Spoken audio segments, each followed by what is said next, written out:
Ayan na guys, nasa school na kami. Oh my, ano? May jackpot.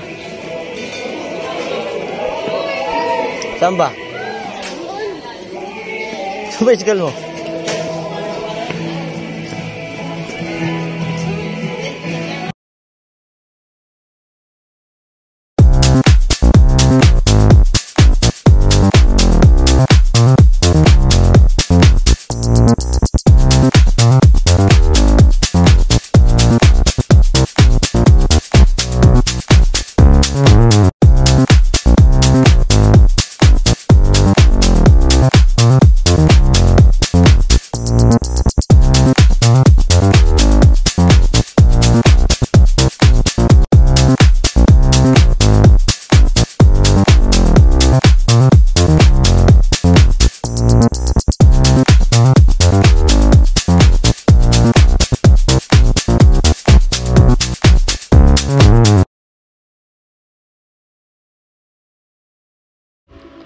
Sa mga gustong umorder guys, kindly message us directly sa aming Facebook page, Instagram page, and also meron din kaming TikTok and YouTube account. Thank you!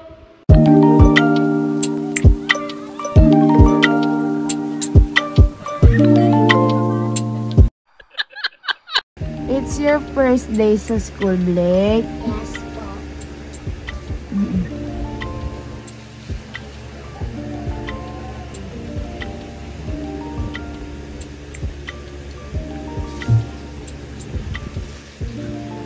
Wala ka munang brief bukas, may brief ka na ha.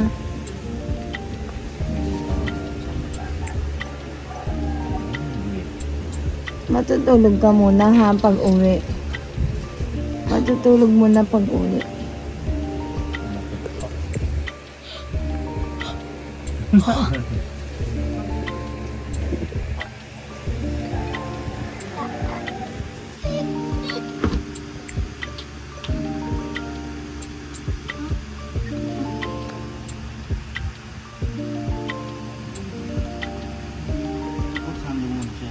Hindi. Dapat matuto kang kumain, Blake, ng hindi namamantsahan yung damit mo, ha? Ayusin mo yung pagkain, ha?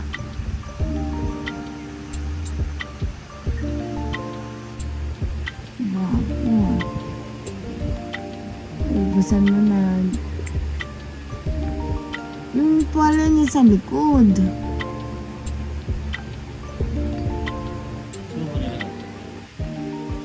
Andiyan na. Sinot ko.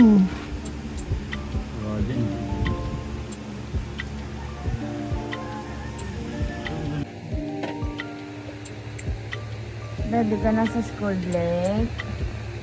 Epa. First day of school mo din, sir. Yes!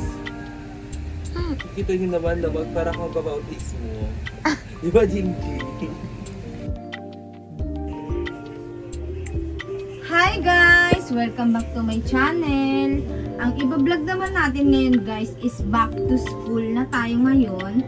Kaya ang iba-vlog natin ngayon yung mga nabili kong mga gamit sa anak ko. Ang dami no guys, isa pa lang yung anak ko niyan ha, isa pa lang at grade 1 pa lang siya. First muna na iba-vlog ko is yung binili namin sa SM Dep Store. Itong bag, hindi ko alam kung nakamagkano na ba ako dito sa pinagbibili ko. Itong bag naman na to is 1599 siya. Maganda yung quality niya guys kasi doble tahi siya. And matibay talaga siya, pang heavy duty. Ayoko na kasi sa kay Blake na digulong kasi ang dami niyang libro. Tapos nahihirapan yung magsusundo sa kanya. Ito yung first na binili ko. And then second, ito naman yung ano niya, parang box niya, lunch box. Lagayin niya sana ng mga ano, tumbler, tapos ng mga biscuit, lagayin niya to. And then, dahil nga kahapon, nag-start na yung first day ni Blake. August 22 nag-start yung first day ni Blake. And, naubos yung biscuit niya. Tapos nag-request pa siya na bukas na daw yung canteen nila. Kaya, binauna namin siya ng 20 pesos. Eh, yung anak naman namin, hindi namin masyado sinasanay sa pera. Kasi, ayaw namin siyang masanay na hingi ng hingi. Kaya, may pagkain na kami laging dala. And binigyan siya ng papa niya ng 20 pesos. Bumili lang siya ng burger kasi gusto niya raw ng burger. And binalik niya naman yung 10 pesos. Ganun kasi yung tulong namin sa kanya. And then, ang binili naman namin sa SM, ito naman din, ano tawag dito? Pencil case. 200 plus din tong pencil case sa National Bookstore. And then, yung mga laman niya, pentel, lapis, tapos itong mga scissors, eraser ng whiteboard, and then mga pambura, and itong crayons. 24 pieces yung crayons, pero ang required lang sa kanilang grade 1 is 16 pieces. Ang binili ko is 24. Bala ko nga sanang bilhin is 48, sobrang laki, tas ang dami niya ng colors. Hindi niya malalaman kung ano yung pink, lalo na kung yung orange, ang daming kulay ng orange. Kaya, ang binili ko ng 24 kasi para alam niya na yung color. Alam niya na yung color na nandito, kabisado niya na. Hindi kasi katulad ng 48 may mga tangerine, eh hindi pa niya alam yun, pang grade 1. Kaya, ang binili ko, naisip namin na 24 na lang para kabisado niya yung color dito sa 24. And, ano pa ba yung binili namin sa SM? Ito, yung mga, dahil ang team ng grade 1 nila is orange sila, required sa kanila, yung pina-enroll namin sila, binigyan kami ng parang list na kailangan sa school niya ng 2 folder with cover, long plastic envelope, and then short and long, itong ano tawag dito? Basta ito na yun. And then, ayun lang naman yung binili namin sa SM kasi pricey kasi sa SM, and grade 1 pa naman si Blake, hindi naman masyadong maraming binibili sa kanya. Unlike kasi sa school na pinapasukan ni Blake sa Immaculate, dun mo nabibilhin yung mga notebooks, ganito. Yung mga notebooks nila, may mga tatak kasi na Mary Immaculate. Ito 30 pesos isa to. Pero pag bumili ka ng writing sa labas, wala naman kasing tatak, syempre sa school na magpo-provide, dun ka bibili. Pero pag sa labas ka bumili, 22 pesos lang ata to, or 20, mga ganon. And then, itong handbook naman niya is hindi pa aabot ata to ng 100 pesos. Dito kasi nilalagay ng teacher ni Blake yung mga assignment, tapos kung anong mga activities na kailangan, dito nilalagay sa notebook na to. And then, ang books naman ni Blake is 8 pieces. Marami na siyang subject. Itong Kamalayaang Panlipunan. Anong subject to? Hindi ko rin alam. Basta ito, may computer sila Blake. Basta 8 yung books nila Blake. And then, ano ba tong isa? Pang K-12 na nga to. Oh. Kasi sa school nila Blake, masyadong advanced. Alam mo, hindi tinuturo sa mga public, pero sa kanila tinuturo na. Siguro ganun talaga sa private. Ito, pagyamanin, edukasyon sa pagpapakatao, siguro GMRC ata to. And then ito naman yung isa nilang libro, pang-apat na to. And then ito, Wikang Sarili, ito maganda. Science, ayan, science, and then math. Meron na nga silang mape. Ito grade 1 pa lang, sing, sketch, stretch, and stay healthy. Diba? Ito yung gustong-gusto ko talaga sa lahat ng subject ni Blake kasi matututo siyang kumanta, mag-drawing, mag-paint, gustong-gusto ko to. And then yung physically health nila, ganito, meron na siya. Ang worth nito guys, 8 books na to, 5-6 ang binayaran ko dito. Libro pa lang to guys, and then ang tuition fee niya medyo madugo rin, kaya nag-installment na lang din ako. And then, ang binili ko naman sa palengke naman guys, itong Bimpo, kasi 20 pesos isa. Eh dati, nung kapanahonan ko, 10 pesos lang to. Ang mahal niya, maliit lang siya. Oh, kasi gusto ko kay Blake, handy lang. Handy lang yung hahawakan niya. Masyadong malaki kasi pag yung pang malaki na talaga. Kaya ito lang binili ko. And then boxer. Si Blake kasi ayaw niya nang nagbibrief. Kasi guys, nagkakasugat daw siya dito niya sa tagiliran. Tinry ko yung boxer. Gustong gusto niya pa daw. Eh parang magsiswimming daw siya. Ang binili ko nito, tatlong piraso to guys, 170. Ang binili ko na lang 6 na piraso. Sa Happy Place ko naman to binili. Kung ano bang tawag na dito, hindi na to Happy Place. Mega shop na siya. Mega Shop ba? Tama, Mega Shop na pala siya. Mura lang dito guys. Mura lang sa Mega Shop. Ito naman, 25 pesos. Baunan niya. Kasi ang recess nila Blake, ang oras ng pasok kasi nila Blake is 7 to 2. Ang break time, first break time nila is yung parang merienda. Yung merienda, yung first na meal nila, dito ko nilalagay yung mga biscuit, tas yung gusto niyang burger, dito nilalagay. And then, ang break time naman ng lunch, 11:50 to 2:20 ata yun. Dito naman nilalagay yung lunch ni Blake na mga kanin, and then, mga ulam, fruits, dito ko sana ilalagay. Ito guys, kasi maganda rin to guys. So, dito yung ulam. Eh, ang gusto ni Blake, punong-puno yung kanin. Kanina daw, kulang pa daw yung kanin. And kaya, nilaliman ko yung binili kasi medyo matakaw. Siguro napapagod sa school. Ito, sa mga prutas naman, tong blue. Kasyang-kasya siya dito guys. Tingnan mo. Cute, ang cute. Sabi ni Ronald, pang babae daw, hindi cute kaya. Pero parang hindi nga siya matibay. Total, magkano lang naman to? 100 pesos lang naman itong lagayan. Eh, maingat naman sa gamit yun. Bibit-bitin lang naman to. Ito guys, so, sobrang cute, diba? Parang ito yung kakainin niya sa lunch pag break time na nila. Walking distance lang kasing school nila, kaya hinahatiran na lang namin sila ng lunch. And then, ano pa ba? Ito guys, yung sando sa palengke ko lang to binili kasi mura lang. Kentucky. Dapat ang bibilhin ko pa. Nagmahal na nga to guys eh. Alam mo ba, sana sa Divisoria kami bibili. Magkano lang to? 70. Tapos nakahanap kami ng 60. Akala namin ayun na yung pinakamahal. Yun pala.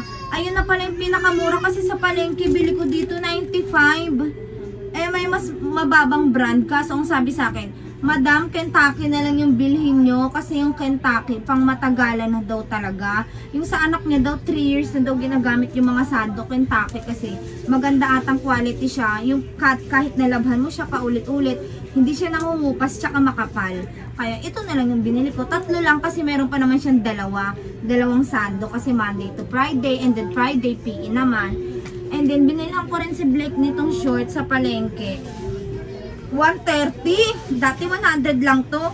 Nagtaas sila kasi syempre, 'di ba?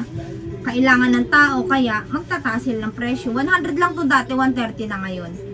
And then itong uniform naman nila Blake 200 plus ata to. Basta 200 plus. May shirt na sila Blake. Ayan. Kulang pa nga eh. Bibili pa ako ng dalawa kasi Monday to Thursday para hindi na laban ng laba kasi naghihimulmul. Ito paglaban ng laba, pumapangit. Eh, manipis lang naman yung tela. Parang gusto ko na nga lang magpatahi na lang guys eh, no? Tapos gayahin na lang to para yung mas makapal. Hindi naman mainit sa room nila Blake. Kaya okay lang yung makapal. Dalawa muna yung binili ko, nilalabhan-labhan lang. And then itong pampi, nakalimutan ko na kung magkano price dito. Cute kasi to guys. Ito yung bagong design ng pampi nila. Nangupas na nga. Ganda. Siguro kaka-sunrose. Ayan lang guys. Ayan lang naman yung binili ko kasi onti lang naman yung kailangan sa school nila Blake. Hindi yung katulad sa... Ikat mo na lang. Hindi katulad sa iba na ang daming pinapabili. Kila Blake, ayan lang naman yung kailangan. Ayan lang guys. Ayan lang naman yung mga binili ko sa school ni Blake. Konti lang siya, pero pag pinagpa-plus mo siya lahat, naku, grabe. Kulang pa 5,000 mo sa mga school supplies. Tapos sa libro, mahal na talaga ang libro. Kasi yung books naman nila Blake, colored naman. Oh, maganda naman siya. And kahit na hindi napasukan, kung sakali grade 2 na siya sa susunod, pag summer, pinag-aaralan niya pa rin to, pinapaaral ko pa rin sa kanya. Pero natatapos naman nila to, natatapos nila ng teacher nila itong hanggang dulo. Pero inuulit-ulit ko sa kanya para kahit summer, di ba, may reviewer siya. Eh, napaka-advanced na ng school nila Blake. Kaya marami rin siya matututunan. Ayun lang guys. I hope na madami kayo natutunan sa vlog ko na to. Ngayong back to school na. Ang advice ko sana sa inyo guys, before na mag back to school ulit tayo, is bumili na kayo ng mas maaga. Mas mura nga sana guys sa Shopee. Kaso nga, hindi mo makikita yung quality. Kaya, mas maganda talaga bumili ka ng nakikita mo, nahahawakan mo. Lalo na yung mga t-shirt, sando, damit. Tapos yung mga design, 'di ba? Yung mga ganyan, yung maganda kasi yung parang umbok yung mga design ng mga cartoons. Siguro pag grade 2 na si Blake, hindi niya na gusto yung may mga cartoons na ganito, gusto niya na siguro mga plain na lang, plain gray, yung parang pang binata style na. Pero ayoko sana na ganun umabot. Gusto ko mahilig pa rin sana si Blake sa cartoons. Ayun naman guys, ito naman yung binili ko sa mga books ni Blake. Kasi pag nilagay ko dito lahat sa bag na to, natatakot ako na baka masira. And yung magsusundo sa kanya, ang sakit naman din sa sa likod magbuhat nito, notebooks pa, bag pa, halos lahat na nandito. Kaya binili namin to sa Mega Shop. 170 pesos lang to guys. Nagtaas na talaga yung bilihin guys, kasi dati sobrang mura lang nito. 80 pesos or 90 lang ata to, mga 100 ganon. Pero hindi naman naabot ngayon ng 170 na. Tas yung quality naman nito guys, hindi matigas siyang buksan, hindi kaya ng bata. Ako nga nahihirapan eh. Sabi naman ni Blake, si teacher na lang magbubukas. Eh paano kung lahat sila ganito yung lagayan ng libro? Eh di si teacher mag-iisa-isa, nanakit na yung kuko. Hindi ko mabuksan siya guys, ang hirap. Gusto ko pang palitan kasi parang ang low quality niya, tas parang hindi siya level, hindi siya maganda. Eh syempre mura lang naman, 'di ba? Kaya ayun lang guys. Tapos ito pa pala guys, kailangan kila Blake may sundo talaga, kasi tinan mo, imaginein mo kung bata yung magbubuhat, 'di ba? Apakabigat. Kanina pinabuhat siya ng, sabi nitong nagsusundo sa kanya, kunin mo yung bag mo, andito lahat ng libro, notebook, lahat ng gamit niya, bibit-bitin niya to. Di ba sobrang bigat, hindi kaya ng bata to, baka magkaroon pa ng sakit sa Kaya inisip ko, dito yung ibang books, tas notebook, ibang books, and then ito, binibit-bit naman to ni Blake, kanya to, kasi lagay niya ng mga biscuit. Ito naman, bibit-bitin din ng nag-aalaga sa kanya. Ang daming bit-bit na, akala mo maglalayas. Diyan lang naman yung school niya, apakalapit lang naman ang school niya. Pero kasi maganda kasi pag-organize lahat ng gamit, 'di ba? Hindi magulo, hindi sama-sama, kasi bata pa si Blake, dapat lahat ng mga gamit niya naka-organize, at dapat kabisado niya kung saan niya kukunin, yung madaling buksan, hindi katulad dito ang tigas niyang buksan. Andito yung lunch niya, alam niyo na yung lunch niya, andito naman yung merienda niya ng morning. And then, yung bags niya, mga notebook niya, and other books niya, nandito yung mga crayons, pencil case, andito sa isang bag lang, para hindi magulo. Maganda kasi pag-organize lahat, di ba guys? Hi guys! Dito naman sa mga pagkain na babaunin ni Blake, ito yung pang merienda niya, 9 AM. And ito naman yung mga i-arrange ko siya, isosort ko siya ng Monday to Friday. Dito sa nuggets guys, gusto niya raw baunin bukas, Thursday nuggets. 4 pieces lang yung ipapabaon ko sa kanya, kasi matipid naman sa ulam si Blake. And yung parang sa McDo pala guys, na 'di ba yung nuggets, may 4 pieces nuggets, kaya niya naman tong 4 na to, tapos nakakaubos siya ng 1 kalahating rice. Kaya ito yung pang Friday niya bukas. And then pang Monday niya naman, yung buksan ko lang guys, yung pang Monday niya naman is hotdog naman siya. Iiba-ibahin ko yung ulam para hindi siya nagsasawa, pero hindi everyday processed food siya ha, hindi naman guys. Parang lang, itong ulam niya na to, itong 3 pieces na hotdog na to, kung papabaunin sa kanya nung nag-aalaga sa kanya is sabaw, isda, karne, mas maganda. Parang ito, syempre, kung wala kang karne, wala kang sabaw, hindi ka nakaluto, may stock tayo sa kanya ng pang lunch niya at hindi tayo maubusan. Ito yung pang Monday niya. Titingnan natin guys kung hanggang saan aabot itong binili ko. Ito nga pala guys, yung binili ko pala guys, itong nuggets, 40 pesos siya. And then, itong 1/4 na hotdog, tender juicy siya guys, pero wala siyang cheese. 48 pesos na siya. Ilang peraso na tong hotdog? 1, 2, 3, 4, 5, 6, 7 pieces na siya guys. And then itong dila-dila naman, 1/4 din siya. 40 pesos na rin siya. Imagine niyo guys, dati 1/4 nito, 25 pesos lang. Pero ngayon, 40 pesos na siya. Kasi nga diba, nagtaas ng presyo tayo ngayon. And then itong dila-dila, 6 pieces nitong dila-dila. Ay, dila-dila. Tawag dito? Skinless. Skinless, 6 pieces nito, 1/4, 40 pesos din. Eh di ito guys, pang tomorrow, Thursday na baon ni Blake. And then ito naman, Friday, kung sakali lang guys ha, kung sakali namang may lutong ulam na lutong bahay, ayun naman yung uulamin niya. Kunyari, karne, isda, and then, sabaw. Ayun, mahilig sa sabaw si Blake, lalo mga baka, ganun yung gusto niya. Ito, stock lang namin siya if ever na walang ulam na luto, 'di ba? At least hindi mauubusan yung bata. Naka-prepare always yung pang-lunch niya. And then ito naman, 3 pieces na lang rin siguro ito para nauubos niya itong dila-dila. 3 pieces siya. Tingnan natin guys kung hanggang saan aabot. Kung ilang days aabot itong mga pinamili namin. And then dito naman tayo sa isa-isahin ko lang buksan guys. Nahihirapan ako kasi na may balot akong gloves. Isa-isahin ko lang. Kung hanggang saan aabot ba itong pinamili namin. Ang halaga nito guys, 40 times, tatlo siyang 40 and then isang 48, 168. 168 yung binayaran namin dito guys. Tingnan natin kung, kasi makakatipid tayo, di ba? Tapos sa kanin, magkano lang naman yung kanin. Kaysa bumili sa kantin, di ba? At least naka-prepare na, and then alam mo pa na yung pinapabaan mo sa anak mo, eh mabubusog talaga siya, di ba? Next natin dito naman guys, ang ulam naman is skinless. Itong tatlo rin, skinless. And then ulit-ulit tayo guys dito ng nuggets ulit. Nuggets, tatlo ulit, ay 4. So paghahaluin ko na lang yung sobra. May 2 pang tira sa nuggets. Guys. And then hot dog, 2. And then nuggets, 2.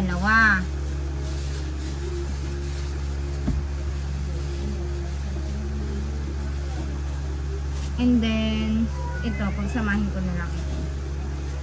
Here. And then ito. Tapos lutuin namin to ngayon guys kasi yung ulam namin ngayon, dinuguan tsaka giniling. Binili lang namin sa palengke. Eh parang nasarapan ako sa nuggets tsaka dito sa dila-dila. Iulam ngayong dinner. Kaya, ititira na lang namin yan para naman sa amin. Ito naman, tingnan natin guys ha. Tomorrow is Thursday. Ito yung nuggets, yung ulam niya. One day. Ito naman is hotdog naman tayo ng Friday. 2 days, and then Monday ulit, kung sakali lang na walang ulam guys, pero imposible naman kasi lagi nagluluto yung nag-aalaga sa kanya ng sabaw, karne, isda, gulay, kumakain din siya nun. Mga sabaw nga lang, pero namimili siya sa gulay. Hindi talaga siya maggulay na bata.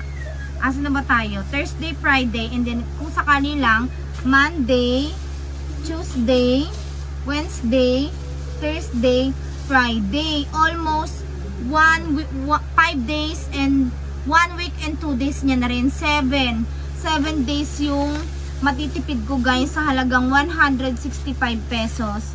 Meron na akong 7 days na mapapabaon kay Blake, diba? Eh kung may mga sobra pang ulam, ayun mas magandang baonin mga lutong bahay na mga masustansyang pagkain kesa dito sa mga processed food. Parang ito guys, stock lang para if ever, diba? Hindi maubusan. And yung mga gusto naman ng mga bata, di ba, mga ganitong hotdog, tapos skinless, tocino, mga nuggets, ganyan naman yung gusto niya. Ayan lang guys, thank you so much for watching. Ayun guys, sana marami kayo natutunan sa vlog ko, na kung magkano ba ang worth na nabili ko dito sa school supplies ni Blake, sa books niya, sa uniform, sa sando, sa boxer, sa mga tuwalya. And sana mag-subscribe kayo sa aking YouTube channel and click the notification bell para updated kayo sa mga ilalabas kong vlog. Bye!